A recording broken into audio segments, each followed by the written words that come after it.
पूरे देश में एलपीजी गैस जिसे हम बोलते हैं, इसकी देश में भारी किल्लत हो गई है।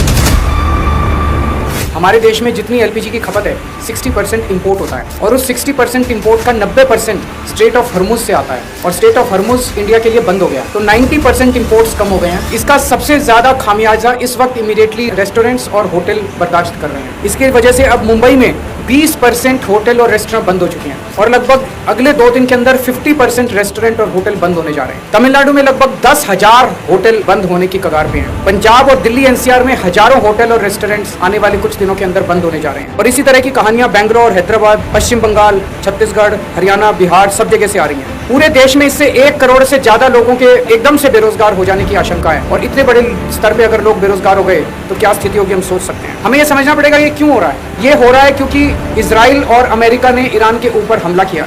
स्ट्रेट ऑफ हर्मुज जो है वहां से दुनिया का काफी ज्यादा तेल और गैस जो है उसका आवागमन होता है। ईरान ने स्ट्रेट ऑफ हर्मुज पे कब्जा किया हुआ है और ईरान ने कहा है कि जो उनके फ्रेंडली देश हैं केवल उन्हीं को वहां से अपनी शिप्स ले जाने लाने का अधिकार होगा। तो जैसे रशिया, चाइना, केवल उनके शिप्स को अलाउ किया जा रहा है। प्रधानमंत्री मोदी जी ने सबसे बड़ी गलती जो की है वो ये है, किसी भी युद्ध के अंदर जब हमारा कोई स्टेक ही नहीं है, हमें किसी भी पक्ष का साथ नहीं देना चाहिए था, हमें न्यूट्रल रहना चाहिए था। नॉन अलाइंड पॉलिसी भारत की विदेश नीति पिछले 75 साल से चली आ रही थी, जिसको प्रधानमंत्री ने चंद दिनों के अंदर डिमोलिश कर दिया। वो जाके सीधे इजराइल और अमेरिका के साथ खड़े हो गए, ईरान के खिलाफ खड़े हो गए। युद्ध शुरू होने के 1 दिन पहले उन्हें इजराइल जाने की क्या जरूरत थी? ये करके उन्होंने पूरे देश को संकट के अंदर डाल दिया है और वो ऐसा क्यों कर रहे हैं ये हमारी समझ के परे है। पिछले 1 साल से हम देख रहे हैं किस तरह से प्रधानमंत्री मोदी जी सीधे सीधे, ऐसा लगता है मेरे को ये शब्द इस्तेमाल करते हुए बेहद शर्म महसूस हो रही है, प्रधानमंत्री मोदी जी ट्रंप के गुलाम बने हुए। अमेरिका ने हमारे देश पे कब्जा कर लिया है क्योंकि एक तरह से हमारे देश का प्रधानमंत्री कमजोर है, उसको ब्लैकमेल किया जा रहा है। प्रधानमंत्री को किस वजह से ब्लैकमेल किया जा रहा है? एक एक देशवासी का खून खौल रहा है इस टाइम।